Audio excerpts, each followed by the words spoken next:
Hey guys what's up, I hope you are all doing well. मेरा नाम विवेक कुमार है। मैं आप सभी का पीएससी जर्नी चैनल पे स्वागत करता हूं। आज है सोमवार का दिन और आज है 26 फरवरी 2024। यहाँ पे इंपॉर्टेंट न्यूज़ एनालिसिस हम लोग यहाँ पे कवर करते हैं, जो कि डेली बेसिस पे ये क्लासेस रात में 8 बजे होती है। सुबह में करंट अफेयर की क्लास होती है, जो कि आपके जनरली हर एग्ज़ाम के लिए काफ़ी ज़्यादा इंपॉर्टेंट है। लेकिन यहाँ पे जो क्लासेस हो रही है ये बेसिकली पीएससी लेवल पे जो तैयारी कर रहे हैं उनके लिए ये बहुत ज़्यादा इंपॉर्टेंट होती है, क्योंकि यहाँ पे हम लोग डिटेल एनालिसिस कवर करते हुए चलते हैं न्यूज़ को लेकर के। जो हॉट्स टॉपिक होते हैं, हायर ऑर्डर थिंकिंग स्किल्स वाले टॉपिक होते हैं, उसको हम लोग यहाँ पे डिटेल में कवर करते हैं, जिससे आपको बहुत सारे पॉइंट्स मिल जाते हैं अपने आंसर राइटिंग को हेल्प करने के लिए, अपने आंसर राइटिंग को कंप्लीट करने के लिए। उससे रिलेटेड अगर कोई भी टॉपिक आपको एग्जाम में देखने को मिलता है तो ठीक है। और बाकी जो नए लोग हैं मैं उनको बता दूं, यहाँ पे बाइलिंगुअल्स में आपकी क्लासेस यहाँ पे कवर कराई जाती है। बहुत सारे क्वेश्चंस मेरे तरफ से दिए जाते हैं, उसके आंसर्स कुछ लोग कमेंट सेक्शन में करते हैं, तो मैं चाहता हूँ आप लोग भी बढ़ चढ़ करके भाग लें, कमेंट सेक्शन में अपने आंसर को देते हुए चले, ताकि एक तरह से आपके अंदर भी वो कॉन्फिडेंस आता हुआ चले कि आप भी हर एक चीज़ में इनिशिएट लेके चल सके। तो आइए स्टार्ट करते हैं बिना किसी देरी के। आज का सबसे पहला न्यूज़ आपके सामने ये रहा। ये नेशनल ग्रीन ट्रिब्यूनल से रिलेटेड न्यूज़ है। तो नेशनल ग्रीन ट्रिब्यूनल से रिलेटेड पहले इस न्यूज़ को कवर करने से पहले एक क्वेश्चंस मैं आप लोगों से पूछ लेता हूँ। इसका आंसर मुझे कमेंट सेक्शन में दीजिएगा। नेशनल ग्रीन ट्रिब्यूनल के बारे में यहाँ पे बात कही जा रही है, तो सबसे पहले मुझे बताइए इसकी स्थापना कब हुई थी। ये जो बॉडी है इसकी स्थापना कब हुई थी ये मुझे बताइएगा। और दूसरा चीज़ जो है, इसके चेयरपर्सन कौन है इसके बारे में वो आप मुझे बताइएगा। तभी फिलहाल नेशनल ग्रीन ट्रिब्यूनल के द्वारा ये एक एड्रेस किया गया है, किस चीज़ को लेकर के, ग्राउंड वाटर कॉन्टामिनेशन से रिलेटेड। यहाँ पे इनके द्वारा प्रकाश डाला गया कि उसमें किस चीज़ की मात्रा पाई गई है। आर्सेनिक और फ्लोराइड जैसे जो मटेरियल्स है, जो कण है, वो यहाँ पे पाए गए हैं बेसिकली ग्राउंड वाटर में। तो यहाँ पे एनजीटी के द्वारा स्वतः ज्ञान लिया गया, स्वतः संज्ञान लिया गया। स्वतः संज्ञान क्या होता है कि अगर कोई भी आधिकारिक कोई भी अगर कोई एड्रेस नहीं कर रहा है किसी मैटर पे, तो यहाँ पे कोर्ट के द्वारा, एनजीटी के द्वारा यहाँ पे वो एड्रेस किया जाता है और उसके ऊपर ठोस कदम उठाए जाते हैं। तो फिलहाल यही इसके द्वारा, नेशनल ग्रीन ट्रिब्यूनल के द्वारा ये एक ठोस कदम यहाँ पे उठाए गए हैं कि यहाँ देख सकते हैं अभी सी जी डब्ल्यू बी के रिपोर्ट के तहत ये पाया गया है कि आर्सेनिक की मात्रा 230 जिलों में, यानी 25 राज्यों के 230 जिलों में आर्सेनिक की मात्रा यहाँ पे पाई जा रही है वहाँ के ग्राउंड वाटर में। और अगर फ्लोराइड की बात करें तो फ्लोराइड यहाँ पे 27 राज्यों के 469 जिलों में इसकी मात्रा पाई जाती है। तो इसी चीज़ को लेकर के यहाँ पे संज्ञान लिया गया एनजीटी की तरफ से। ये दोनों जो एलिमेंट्स है, ये दोनों जो तत्व है, ये कितने हानिकारक है हमारे स्वास्थ्य को लेकर के, यहाँ पे उसको लेकर के मैं आपको प्रकाश डालूंगा कि किस तरह से ये हमारे शरीर को अफेक्ट करते हैं, नुकसान पहुंचाते हैं। तो आइए पहले मैं आपको बता दूं कि ये दोनों किस तरह से हमारे शरीर के लिए काफ़ी ज़्यादा हानिकारक है, ताकि आपको भी एक तरह का आइडिया मिल सके कि इससे अगर कोई भी पानी है जिसके अंदर ये इसकी मात्रा है, ये हमारे स्वास्थ्य के लिए कितना ज़्यादा हानिकारक हो सकता है। तो अगर हम लोग आर्सेनिक की बात करें, तो आर्सेनिक की बात करें तो ये हमारे शरीर को क्या करता है, कलरलेस कर देता है, रंगहीन कर देता है। स्किन डीप पिगमेंटेशन जिसको कहते हैं, ये ब्रोंकिटिस हमारी लंग्स में जो ब्रोंकस है उसको उसको ये पूरी तरह से अफेक्ट करता है। स्किन को पूरी तरह से प्रभावित करता है। हमारे फेफड़ों को, मूत्राशय को, यकृत कैंसर जैसे बीमारियां हमारे शरीर में कर सकता है। लेकिन अगर फ्लोराइड की बात करें इसके अलावा, तो ये हमारे शरीर को बहुत जल्दी क्या करता है, एजिंग कर देता है। यानी हमारे शरीर में ऐसा लगता है, हमारी उम्र भले ही ज़्यादा ना हो, लेकिन हमारे शरीर को देखने से पता चल जाता है कि हाँ, देखने से ऐसा लगता है कि हमारी उम्र बहुत ज़्यादा है। तो ये चीज़ें ऐसी होती है फ्लोराइड को लेकर के। जैसे डेंटल फ्लोरोसिस, दांतों को ये क्या करता है, कमज़ोर बना देता है। स्केलेटल फ्लोरोसिस, यहाँ पे कैल्शियम की मात्रा हमारे शरीर में, हमारे हड्डियों को कमज़ोर कर देता है। नॉन स्केलेटल फ्लोरोसिस आप यहाँ पे देख सकते हैं। तो ये सारी बीमारियाँ जो है इन यहाँ पे तत्वों के द्वारा हमारे शरीर में देखने को मिलती है। अन्य प्रतिकूल स्वास्थ्य प्रभाव की अगर हम लोग बात करें, तो त्वचा विज्ञान हो गया, न्यूरोलॉजिकल हो गया, श्वसन हृदय संबंधी जैसे बीमारी है, अंतर श्वासी जो रोग है, ये सारे हमारे शरीर को ये पूरी तरह से अफेक्ट करते हैं। ये सारी बीमारियां जो है, इन सारी बीमारियों से रिलेटेड हमारे शरीर में देखने को मिलते हैं बीमारी, ठीक है। तो यही इसका प्रभाव है। एक तरह से आप देख सकते हैं, प्रदूषणों का ये प्रभाव है जो कि हमारे शरीर को एक तरह से क्या करता है, कमज़ोर बनाता है। अभी जो ब्यूरो ऑफ इंडियन स्टैंडर्ड के द्वारा जो सेट किया गया है लिमिट, वो बेसिकली यहाँ पे आप देख सकते हैं आर्सेनिक की मात्रा 0.01 mg/लीटर होनी चाहिए और फ्लोराइड के लिए 1 mg/लीटर होने चाहिए। ठीक है, ये मैक्सिमम पॉसिबल परमिसेबल लिमिट है जो कि सीमा अनिवार्य कर दी गई है भारतीय मानक ब्यूरो के द्वारा, तो ये ध्यान रख सकते हैं। ठीक है, इसके साथ साथ क्या क्या कारण है उसके ऊपर भी ध्यान देते हैं। देखिए कैसे पता चलता है कि वहाँ पे आर्सेनिक की मात्रा ज़्यादा है, तो जैसे अगर कहीं पे भी खनिजों का वेदरिंग हो रहा है, जैसे लीचिंग हो रही है या फिर ढहना जैसी स्थिति हो रही है, जहाँ पे अपवाह हो रहा है, खनिजों का अपक्ष हो रहा है, तो उस जगह पे यहाँ पे आर्सेनिक की मात्रा आपको ज़्यादा देखने को मिलेगा। इसके साथ साथ भूजल आपको देखने को मिलेगा, भूजल पर अत्यधिक दोहन देख सकते हैं, खनन जहाँ पे ज़्यादा हो रहा है वहाँ पे भी आर्सेनिक की मात्रा आपको ज़्यादा देखने को मिलती है। ठीक है, तो ये सभी एक्टिविटीज़ कहीं पे भी आपको देखने को मिलेंगे, लीचिंग, रन ऑफ वगैरह, तो वहाँ पे आप साफ समझ जाइए कि वहाँ पे आर्सेनिक की मात्रा ज़्यादा है। इसके साथ साथ फ्लोराइड की मात्रा हम कैसे पहचानेंगे, कहाँ पे सबसे ज़्यादा देखने को मिलेगा, जहाँ पे चट्टानों और मिट्टी का क्या होता है, टूटना।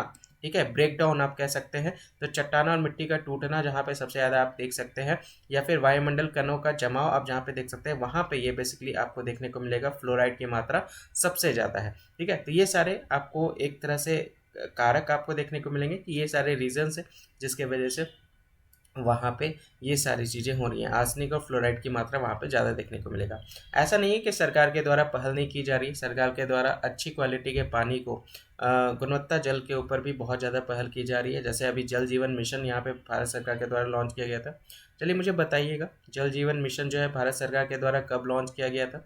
ठीक है, और इसका टारगेट क्या रखा गया था सरकार के द्वारा कि कितने मतलब कितने साल के अंदर कितने लोगों तक ये पानी पहुँचाना है?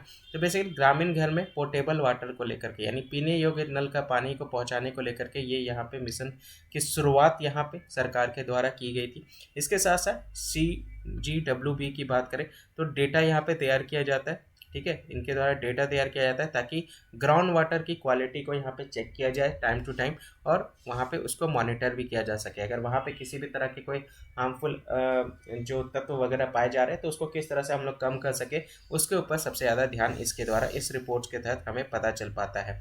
ठीक है, तो ये ध्यान रख सकते हैं। इसके साथ साथ जल शक्ति मंत्रालय की तरफ से गाइडलाइन भी इशू किया गया था ताकि किस तरह से ग्राउंड वाटर एक्सट्रैक्शन को हम लोग क्या कर सकते हैं, कंट्रोल कर सकते हैं या रेगुलेट कर सकते हैं, उसको लेकर के यहाँ पे बहुत सारे गाइडलाइंस भी जल शक्ति मंत्रालय की तरफ से जारी किए गए। तो ये सारे आप देख सकते हैं, यही सारे आपके आज के डेट में न्यूज़ में इसीलिए बने हुए क्योंकि बेसिकली CGWB का रिपोर्ट यहाँ पे आया था और उसके तहत यहाँ पे 25 राज्यों में 230 जिलों में 25 राज्यों के 230 जिलों में आपको ये आर्सेनिक की मात्रा जो है डिटेक्ट की गई है। इसके साथ साथ 27 राज्यों में 469 जिलों में फ्लोराइड की मात्रा डिटेक्ट की गई है, जिसके ऊपर यहाँ पे NGT जो है बहुत ज़्यादा एक्टिव हो गए हैं और बेसिकली इसको कम करने को लेकर के इसके द्वारा यहाँ पे सुमोटो यहाँ पे जारी किया गया है। देख सकते हैं, उसी को लेकर के ये बेसिकली न्यूज़ है। आई होप ये आपको अच्छे से क्लियर हुआ होगा। 4 क्वेश्चंस मैंने आपको इससे रिलेटेड दिए हैं, तो इसको कमेंट सेक्शन में ज़रूर बताइएगा कि इसके आंसर्स क्या क्या हैं। ठीक है, बाकी अगले न्यूज़ की तरफ बढ़ते हैं। ध्यान से इसको समझिए अच्छे से ताकि और अच्छे से आपको क्लैरिटी आ सके टॉपिक को लेकर के। अगला जो न्यूज़ है वो बेसिकली न्यूज़ है दोस्ती 16 को लेकर के। दोस्ती 16 याद है, हम लोगों ने सुबह वाले करंट अफेयर में भी इसके बारे में कवर किया था। तो ये एक अभ्यास है, ये एक एक्सरसाइज है और ये 16 यहाँ पे इसलिए लिखा है क्योंकि ये 16वां एडिशन का एक्सरसाइज आपको यहाँ पे देखने को मिलेगा। और ये दोस्ती एक्सरसाइज जो है वो एक ट्राईलैटरल एक्सरसाइज है। ट्राईलैटरल एक्सरसाइज मतलब क्या होता है, 3 पक्षीय तटरक्षक एक्सरसाइज है, ये कोस्ट गार्ड एक्सरसाइज है जो 3 देशों के बीच में ये एक्सरसाइज आपको देखने को मिल रहा है। एक इंडिया हो गया, एक मालदीव्स हो गया, एक श्रीलंका हो गया। यही तीनों देश के बीच में ये 16 द्विवार्षिक त्रिपक्षीय तटरक्षक अभ्यास आपको ये देखने को मिल रहा है। और यहाँ पे बांग्लादेश भी आपको यहाँ पे पार्टिसिपेट कर रहा है, लेकिन वो एज एन ऑब्जर्वर के रूप में आपको यहाँ पे देखने को मिल रहा है। ठीक है, तो बेसिकली 3 देशों के बीच में ये एक्सरसाइज है, याद रखिएगा दोस्ती 16 उसी से रिलेटेड ये न्यूज़ है, याद रख सकते हैं इसको। ठीक है, कभी कभी ऑब्जर्वर के बारे में पूछ लेता है, जैसे SI का पेपर हो गया या CDPO का हो गया, ये पुलिस लेवल के जो क्वेश्चंस हो गए, ठीक है, कांस्टेबल लेवल के क्वेश्चंस हो गए, तो यहाँ पे इस तरह के क्वेश्चंस भी कहीं ना कहीं साइड से पूछ लिए जाते हैं ताकि बहुत सारे लोगों को ये तीनों के बारे में तो पता होता है लेकिन ऑब्जर्वर के बारे में नहीं पता होता है। तो ऑब्जर्वर भी ध्यान रखते हुए चलिएगा कि बांग्लादेश जो है वो ये क्या है, ये बांग्लादेश भी यहाँ पे एज अ ऑब्जर्वर के रूप में यहाँ पे हिस्सा ले रहा है।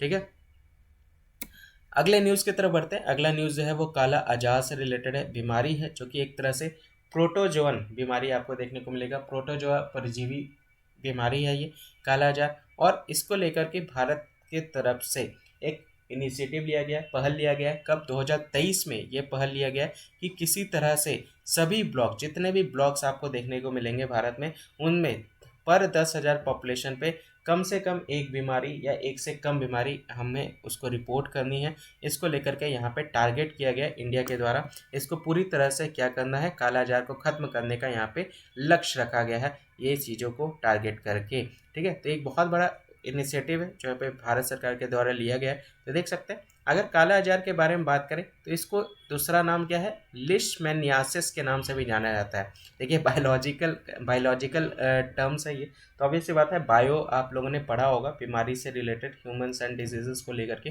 तो ऑब्वियस सी बात है वहाँ पे आपने इस बीमारी को लेकर के बहुत डिटेल में कवर किया होगा।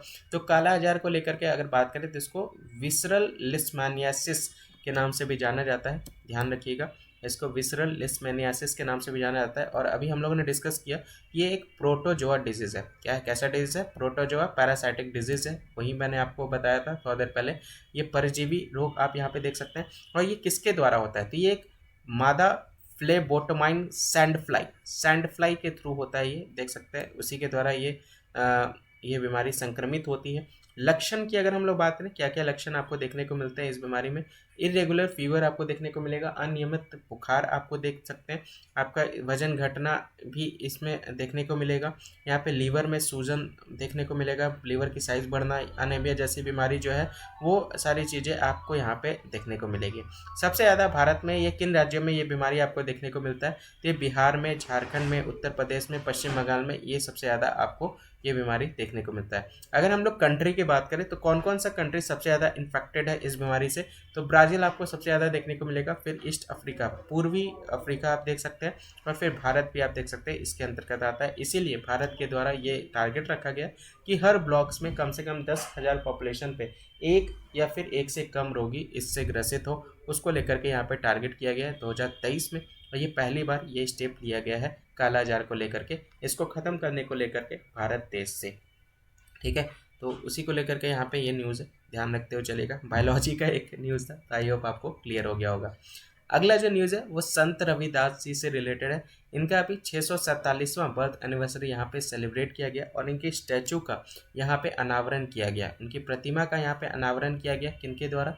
पीएम मोदी जी के द्वारा। संत रविदास कौन है? संत रविदास ये एक समाज सुधारक थे, ठीक है, और ये 15वीं सेंचुरी के समाज सुधारक थे। इनके साथ साथ एक लोकगीत भी थे, ये कवि थे। ये क्या थे? कवि भी थे। 15वीं शताब्दी के दौरान ये एक कवि थे, एक दार्शनिक थे, ठीक है, और एक सोशल रिफॉर्मर। अभी जैसा हम लोगों ने डिस्कस किया, सोशल रिफॉर्मर थे कब के टाइम के? 15वीं सेंचुरी के टाइम पे।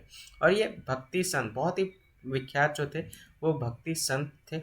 कब के टाइम पे? उत्तर भारत में निर्गुण संप्रदाय के, निर्गुण संप्रदाय याद रखिएगा, निर्गुण संप्रदाय के सबसे बड़े विख्यात भक्ति संत थे। और मीराबाई को तो सभी लोग जानते ही होंगे, उनके ये गुरु भी थे, ये ध्यान रख सकते हैं, इनको गुरु माने जाते थे, आध्यात्मिक गुरु के रूप में ये जाने जाते थे, ये ध्यान रखिएगा मीराबाई के। तो ये भी सभी लोग जान सकते हैं, संत रविदास, उन्हीं का 647वां जयंती यहाँ पे सेलिब्रेट किया गया, बर्थ एनिवर्सरी, और उनकी प्रतिमा का अनावरण यहाँ पे किया गया। योगदान कैसे इन्होंने दिया है उनके ऊपर डिस्कस करते हैं। तो ये इन्होंने काम यहाँ पे किया है अनटचेबिलिटी को लेकर के, अनटचेबिलिटी, अच्छा, छुआछूत के खिलाफ इन्होंने बहुत बड़ा कदम उठाया था। छुआछूत से रिलेटेड एक आर्टिकल भी है, चलिए देखिए, बताइए कितने लोग बता पाते हैं। आर्टिकल बताइए मुझे, किस आर्टिकल में इसके बारे में जिक्र किया गया है अनटचेबिलिटी को लेकर के, देखते हैं कितने लोग बता पाते हैं। कमेंट सेक्शन में आंसर कीजिएगा सभी को, ठीक है। अभी रिसेंट में पढ़ाया भी है, देखिए आर्टिकल का सीरीज भी मैं आपको कवर करा रहा हूँ वीडियो के, आपको ऊपर में भी दिख रहा होगा, वीडियो के अंत में भी आपको प्लेलिस्ट आपको मिल जाएगा।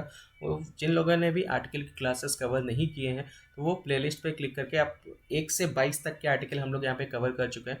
तो डेली बेसिस पे आर्टिकल की क्लास जो होती है वो 4 बजे होती है, 2 से 3 मिनट का वो वीडियो होता है, तो उसको अच्छे से कवर कीजिए हर आर्टिकल्स का, ताकि एक तरह से आपको पूरा क्लैरिटी हो सके हर आर्टिकल से रिलेटेड, और एक तरह से हर आर्टिकल के बारे में आपको नॉलेज हो सके, ठीक है। ध्यान से उसको कवर करते हुए चलिएगा ताकि एक तरह से आपको नॉलेज हो जाए हर आर्टिकल से रिलेटेड।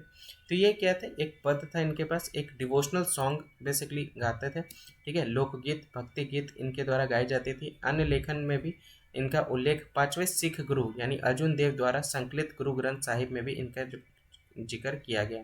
तो फिफ्थ सिख गुरु जो थे अर्जुन देव, ठीक है, उनके उनके गुरु ग्रंथ साहिब में भी इनका यहाँ पे इनकी राइटिंग का यहाँ पे मेंशन आपको देखने को मिलेगा। बेगमपुरा सिटी जो थे वो इनकी शहर, एक ऐसे शहर के रूप में स्थापित किया गया।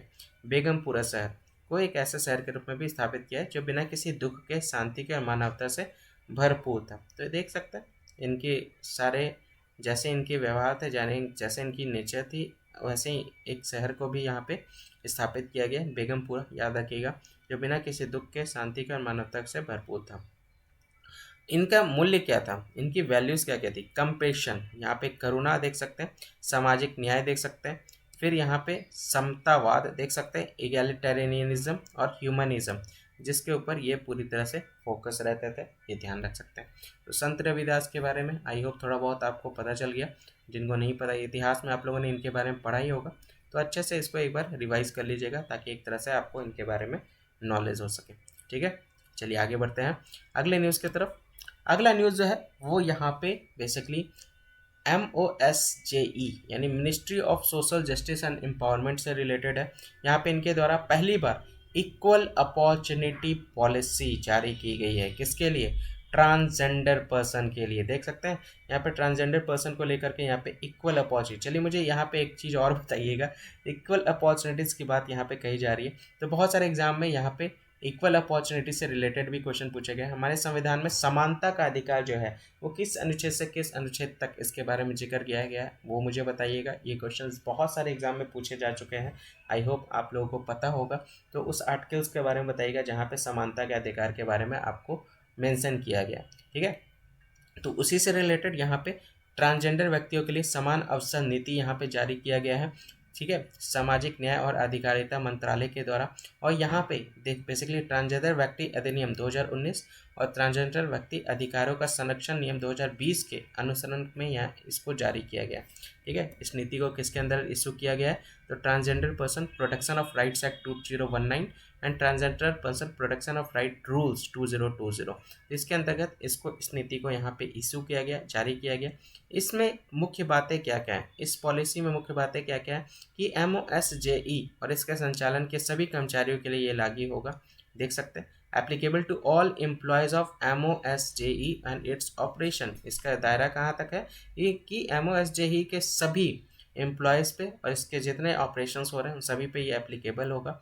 यहाँ पे it will act as a guiding document for business partner, workforce, interns and training. ये सभी लोगों पे, चाहे वो पार्टनर कार्यबल हो या बिजनेस कार्यबल हो या प्रशिक्षुओं हो या ट्रेनीज हो, इन सभी के ऊपर ये मार्गदर्शक दस्तावेज के रूप में ये क्या करेगा? कार्य करेगा। इक्वल अपॉर्चुनिटीज़, किसी के साथ भी कोई भी मतभेद नहीं होगा, सभी को समान अवसर, यहाँ पे समान यहाँ पे अधिकार, यहाँ पे अवसर नीति के तहत इसको जारी किया जाएगा। इसका उद्देश्य क्या है? इसका उद्देश्य क्या है? एक तरह का वैसा एटमॉस्फेयर को क्रिएट करना जो एक तरह से फेयर ट्रीटमेंट दे। किसके लिए? ट्रांसजेंडर इंडिविजुअल्स के लिए। उनको किसी भी तरह का कोई भी डिस्क्रिमिनेशन ना हो, उनको आज़ादी मिले, किसी भी तरह का कोई हरासमेंट ना हो, ट्रांसजेंडर व्यक्तियों के साथ उचित व्यवहार सुनिश्चित करने वाला माहौल बनाने के लिए, किसी भी तरह उनके साथ भेदभाव ना हो, किसी तरह का उनके साथ उत्पीड़न ना हो, पूर्वाग्रह से मुक्त यहाँ पे ये सारे जो है उनको नियंत्रण करने के लिए ये सारी चीज़ें यहाँ पे इसको स्थापित किया गया है। MOSJE के द्वारा ये नीति को यहाँ पे इंट्रोड्यूस किया गया है। देख सकते हैं उसी से रिलेटेड यहाँ पे ये न्यूज़ है, ये ध्यान रख सकते हैं। ठीक है, अब इसमें पॉलिसी स्टेटमेंट की बात करें तो यहाँ पे साफ साफ बोला गया कि गैर भेदभाव और सक्षम कार्य वातावरण जैसे माहौल को यहाँ पे स्थापित करना है। भर्ती को लेकर के, नियुक्ति को लेकर के, पदोन्नति को लेकर के, लिंग पहचान के आधार पर भेदभाव पर यहाँ पे क्या करना है? रोक लगाना है। अगर हम लोग बात करें, देखिए अभी नोएडा में एक क्वेश्चन भी मैंने इसको दिया था आप लोगों को कि देख सकते हैं नोएडा में एक स्टेशन है, बताइएगा मुझे उस स्टेशन का नाम, जहाँ पे जितने भी कर्मचारी आपको देखने को मिलेंगे वो सारे डेडिकेटेड ट्रांसजेंडर को कर दिया गया है। मतलब वहाँ पे जितने भी एम्प्लॉयज़ वर्किंग है वो सारे ट्रांसजेंडर है, ये ध्यान रखते हुए चलेगा। उस स्टेशन का मुझे नाम बताइएगा। इसके साथ साथ अभी अभी देख सकते हैं एक एक दिल्ली सरकार के द्वारा बहुत बड़ा इनिशिएटिव लिया गया, कदम उठाया गया। वो कदम कौन सा है, वो स्टेप्स कौन सा है, वो मुझे बताइएगा। ठीक है, स्टेप्स कौन से वो मुझे बताइएगा। और एक और यहाँ पे अभी रिसेंट में एक TTE बनी है, TT बनी है, ठीक है, उनका नाम मुझे बताइएगा। जो अभी रिसेंट में ट्रांसजेंडर जो है वो TT के रूप में कार्यरत हुई है, कहाँ पे कार्यरत हुई है, उनका नाम बताइएगा मुझे। ये सारे हम लोग करंट अफेयर में कवर कर चुके हैं, तो इसको अच्छे से कवर करिए। इसी तरह से आपको रिवीजन भी होता हुआ चल रहा है, देखते हैं कितने लोगों को याद है।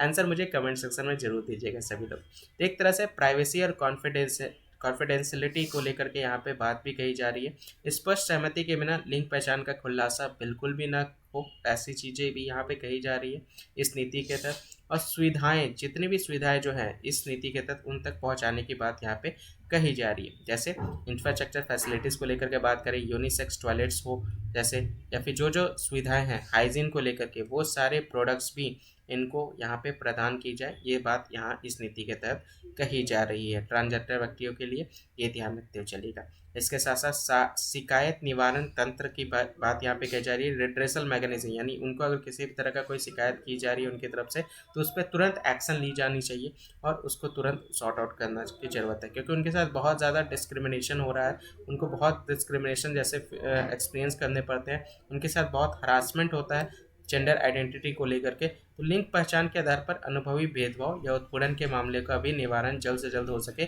इसलिए यहाँ पे शिकायत निवारण तंत्र भी यहाँ पे इस नीति के तहत लागू किया गया है। ठीक है, इसमें शामिल है। क्लियर, तो ये आप ध्यान में रख सकते हैं। इसके साथ साथ अगर मैं बात करूँ क्या क्या चैलेंजेस उनके द्वारा फेस किए जाते हैं, क्या क्या चैलेंजेस उनके द्वारा फेस किए जाते हैं, तो इस समाज में एक कलंक के रूप में उनको देखा जाता है। ठीक है, उनके साथ बहुत ही भेदभाव देखने को मिलता है, उनके साथ बहुत ही भेदभाव देखने को मिलता है। ठीक है, बहुत सारे बेसिक एम्यूनिटीज से उनको वंचित रखा जाता है, जैसे स्वास्थ्य को लेकर के, स्वास्थ्य देखभाल को लेकर के, शिक्षा को लेकर के, बुनियादी सुविधाओं तक कम पहुँचाए उन तक पहुँच पाती है। शारीरिक, मौखिक और यौन शोषण का खतरा हमेशा उनको बना हुआ रहता है। तो ये सारे जो है जो चैलेंजेस है उनको चुनौतियों का सामना उनको करना पड़ता है। सामाजिक कलंक के रूप में उनको देखा जाता है, भेदभाव के देखा उनके साथ होता है। स्वास्थ्य के देखभाल को लेकर के बहुत सारे सुविधाएं जो उन तक नहीं पहुंच पाती है, ये सारे आप देख सकते हैं, ये सारे चुनौतियों का सामना उनको करना पड़ता है। अब ट्रांसजेंडर व्यक्तियों के कल्याण और सशक्तिकरण के लिए क्या क्या कदम उठाए जा रहे हैं वो यहाँ पे आप देख सकते हैं। तो ट्रांसजेंडर व्यक्तियों के लिए राष्ट्रीय परिषद की तरफ से, यानी नेशनल काउंसिल की तरफ, यहाँ national council for transgender person आप यहाँ पे देख सकते हैं, उनके तहत यहाँ पे स्थापना की गई है ट्रांसजेंडर पर्सनस के लिए, ताकि उनके प्रोटेक्शन ऑफ राइट्स एक्ट उनको प्रोटेक्शन प्रोवाइड किया जा सके, जो उनका अधिकार है उसको लेकर के। तो ये काउंसिल है, याद रखिएगा, national council for transgender person, इसकी स्थापना यहाँ पे की गई है। ट्रांसजेंडर व्यक्तियों के लिए राष्ट्रीय परिषद की स्थापना की गई ताकि उनको उन व्यक्तियों के लिए उनके अधिकार का संरक्षण यहाँ पे दिया जा सके। सरकारी पहल की अगर हम लोग बात करें तो अभी गरिमा गृह, याद है गरिमा गृह, इससे रिलेटेड भी न्यूज़ हम लोगों ने कवर किया है। बताइए कहाँ पे इसको गरिमा गृह इंट्रोड्यूस किया गया है, वहाँ पे ट्रांसजेंडर व्यक्तियों के लिए आश्रय का जगह यहाँ पे बनाया गया है। जगह का नाम बताइए कहाँ पे ये गरिमा गृह है, बहुत बार पढ़ा रखा है। ट्रांसजेंडर व्यक्तियों के लिए राष्ट्रीय पोर्टल भी यहाँ पे बनाया गया है ताकि बिना किसी भौतिक इंटरफेस के पहचान प्रमाण पत्र और पहचान पत्र प्राप्त करने के लिए उनको यहाँ पे दिया जा सके। सर्टिफिकेट ऑफ आइडेंटिटी उनको प्रोवाइड की जा सके, आइडेंटिटी कार्ड उनको दिया जा सके कोई भी फिजिकल इंटरफेस दिखाए बिना। नालसा जजमेंट भी आप देख सकते हैं 2014 में आया था, उसमें भी यहाँ पे लीगली रिकॉग्नाइज करने की बात यहाँ पे कही जा रही है नालसा जजमेंट को लेकर के थर्ड जेंडर के रूप में। जैसे आपको हर जगह देखने को मिलेगा मेल फीमेल्स और ट्रांसजेंडर के, आपको हर जगह कहीं पे भी आप अप्लाई करते हैं तो वहाँ पे भी आपको इनको लेकर के कॉलम्स आपको देखने को मिलते हैं। तो नालसा जजमेंट क्या है, नालसा जजमेंट को इसका फुल फॉर्म मुझे बताइएगा, देखते कितने लोग को पता है। थोड़ा सा मैं इसको एक्सप्लेन कर देता हूँ। ये नालसा बेसिकली क्या है, ये एक एक्ट है जिसके तहत जो वीकर सेक्शन है सोसाइटी में उसको यहाँ पे सपोर्ट प्रोवाइड किया जाता है, ये ध्यान रख सकते हैं। ठीक है, तो इसको थोड़ा सा मुझे एक्सप्लेन कीजिएगा, देखते हैं कितने लोग बता पाते हैं नालसा का फुल फॉर्म, और इसके बारे में थोड़ा सा मुझे एक्सप्लेन कीजिएगा कमेंट सेक्शन में। ठीक है, तो ये था पूरा न्यूज़, आई होप आपको क्लियर हुआ होगा। इस न्यूज़ से रिलेटेड एसजेई के द्वारा ministry of social justice and empowerment को लेकर के यहाँ पे इक्वल अपॉर्चुनिटी पॉलिसीज़ यहाँ पे ट्रांसजेंडर पर्सन के लिए लागू किया गया। ठीक है, अब अगला जो न्यूज़ है ये बिहार से रिलेटेड न्यूज़ है, बहुत इंपॉर्टेंट न्यूज़ है। यहाँ पे साफ साफ बहुत बड़ा कदम यहाँ पे उठाया गया है कि कोई भी प्लस टू की क्लासेस आपको किसी भी कॉलेजेस में नहीं देखने को मिलेंगे बिहार में। इसको लेकर के यहाँ पे अनाउंसमेंट किया गया है बिहार सरकार के द्वारा डिसकंटिन्यू करने को लेकर के। प्लस टू यानी 11-12 की बात यहाँ पे कही जा रही है। अब कोई भी क्लासेस किसी भी कॉलेज में आपको नहीं देखने को मिलेंगे जो यूनिवर्सिटीज़ एफिलिएटेड है राज्य में, उसमें यहाँ पे ये कदम यहाँ पे उठाए गए हैं बिहार सरकार के द्वारा कि जितने भी विभिन्न विश्वविद्यालय हैं उनमें संबद्ध कॉलेजों में आयोजित होने वाला प्लस टू यानी इंटरमीडिएट कक्षाओं को यहाँ पे बंद करने की यहाँ पे घोषणा की गई है, देख सकते हैं। अब क्या क्या महत्वपूर्ण बिंदु हैं जिसके ऊपर यहाँ पर डिस्कशन किया गया, तो यहाँ पे नोटिफिकेशन जारी किया गया, यहाँ पे खास तौर पे बताया गया है कि जितने भी इंटरमीडिएट एजुकेशन है, जो तीनों स्ट्रीम है, आर्ट्स, साइंस और कॉमर्स, उसको यहाँ पे अब अलग करने की बात यहाँ पे कही जा रही है। उसको अब केवल उच्च माध्यमिक विद्यालयों में ही इसकी जो शिक्षा है वो दी जाएगी नए सत्र से, यानी अगला जो सत्र आने वाला है 24-25 का, उसमें इंटरमीडिएट की शिक्षा जो होगी वो, जिसमें विज्ञान हो गया, वाणिज्य हो गया, कला हो गई, इन सभी का केवल उच्च माध्यमिक विद्यालयों में ही शिक्षा दी जाएगी, और जो बेसिकली दी जाएगी। अब कॉलेजों में आपको प्लस टू के क्लासेस नहीं देखने को मिलेंगे। ये विश्वविद्यालय अधिनियम 1956 के तहत ये स्टेप्स लिए गए हैं, और यहाँ पे इसको डीलिंक किया गया। डीलिंक यहाँ पे इंटरमीडिएट को अलग करने की सिफारिश यहाँ पे की गई है, और उच्च माध्यमिक विद्यालयों में अपर्याप्त बुनियादी ढांचे, जनशक्ति के कारण इसे अब तक लागू नहीं किया जा सका है। लेकिन अब 2007 में सरकार ने राष्ट्रीय शिक्षा नीति, याद रखिएगा, नेशनल एजुकेशन पॉलिसी के तहत कॉलेजों में इंटरमीडिएट शिक्षा को चरणबद्ध तरीके से समाप्त करने का नीतिगत निर्णय लिया था। अब +2 में 10+2 प्रारूप पेश किया गया था, देख सकते हैं। तो ये सारी चीज़ें जो हैं स्टेप लिए जा चुके हैं सरकार की तरफ से। एक स्पेशल ड्राइव भी लिया गया था सरकार की तरफ से, जहाँ पे विभाग के द्वारा खास तौर पे बताया गया कि लार्ज स्केल का इंफ्रास्ट्रक्चर जो है वो अब तैयार किया गया है, और एक तरह से यहाँ पे आप देख सकते हैं उच्च माध्यमिक विद्यालयों के लिए 67,961 शिक्षकों तथा माध्यमिक विद्यालयों के लिए 65,737 अन्य शिक्षकों की भर्ती भी की गई है, और बड़े पैमाने पर बुनियादी ढांचे का भी यहाँ पे विकास किया गया है। तो इसीलिए अब कॉलेज से इसको डीलिंग करके अब हायर एजुकेशन स्कूल्स में ही +2 की क्लासेस आपको देखने को मिलेंगी, और इतने सारे शिक्षक की भर्ती भी आपको हुई है ताकि वो सारे शिक्षक आपको वहीं पे स्कूल्स में ही उनको क्लासेस दे सकें। बिहार सरकार ने हर पंचायत में एक उच्च शिक्षा माध्यमिक विद्यालय खोलने का नीतिगत निर्णय भी लिया है, और मौजूदा माध्यमिक विद्यालयों को अपग्रेड भी किया है, देख सकते हैं। तो उसी से रिलेटेड है एक पॉलिसी डिसीजन भी यहाँ पे बिहार सरकार के द्वारा लिया गया, ताकि एक हायर एजुकेशन स्कूल्स को हर पंचायत में खोला जा सके। एक तरह से जो पुराने सेकेंडरी स्कूल है उसको अपग्रेड करके हायर सेकेंडरी स्कूल तक ले जाया जा सके। तो ये सारे स्टेप्स बिहार सरकार की तरफ से लिए जा रहे हैं, ताकि कोई भी तरह का +2 की क्लासेस किसी भी कॉलेज में ना देखने को मिले। ये आपके बिहार में ये स्टेप्स यहाँ पे लिए गए हैं, ठीक है। उसी को लेकर के ये न्यूज़ है, ध्यान रखते हुए चलिएगा। आई होप ये भी आपको न्यूज़ अच्छे से समझ में आ गया होगा। ये न्यूज़ बहुत ज़्यादा इंपॉर्टेंट है, बिहार से रिलेटेड है, ध्यान से समझते हुए चलेगा। एजुकेशन से रिलेटेड कोई भी टॉपिक्स आपको देखने को मिले तो वहाँ पे आप इस पॉइंट्स को इंक्लूड कर सकते हैं, जो बिहार की सरकार के द्वारा अभी रिसेंट में अनाउंसमेंट किया गया है, ठीक है। तो कैसा लगा ये टॉपिक? आई होप ये सारी चीज़ें आपको अच्छे से क्लियर हो गई होंगी। तो यही सारे न्यूज़ जो है वो हम लोगों ने यहाँ पे हम लोगों ने देखा, क्योंकि बहुत सारे इंपॉर्टेंट है। आज ये सारे न्यूज़ को लेकर के हम लोगों ने डिस्कस किया। बाकी इसके पीडीएफ्स आपको टेलीग्राम में प्रोवाइड कर दिए जाते हैं, तो टेलीग्राम को जिन्होंने भी ज्वाइन नहीं किया है ज्वाइन कर लीजिएगा। सुबह का करंट अफेयर की क्लासेस आपको यहाँ पे दिख रही होगी, तो उसको अगर किसी ने नहीं देखा है तो उसको देख लीजिएगा। प्लेलिस्ट का भी वीडियो आपको यहाँ पे दिख रहा होगा आर्टिकल्स का, तो उसको भी जा करके देख लीजिए। शाम में 4 बजे प्लेलिस्ट आपके आती, वो वीडियो आता है आर्टिकल्स का, तो उसको कवर कर लीजिएगा। नोट्स बनाते हुए चलिएगा। जिन लोगों ने सब्सक्राइब नहीं किया है चैनल को सब्सक्राइब कर लीजिए, बेल आइकन पे भी क्लिक कर लीजिएगा, ताकि आपको टाइमली नोटिफिकेशन मिल सके जब भी क्लासेस आपकी लाइव आए या जब भी क्लासेस आपकी हो, तो आपको यहाँ पे पता चल सके। बाकी वीडियो को ज़्यादा से ज़्यादा शेयर कीजिए ताकि आपके दोस्त भी ज्वाइन कर सके और आपको सारी चीज़ें बता सकें, ठीक है। आज के लिए बस इतना ही। जय हिंद, जय भारत।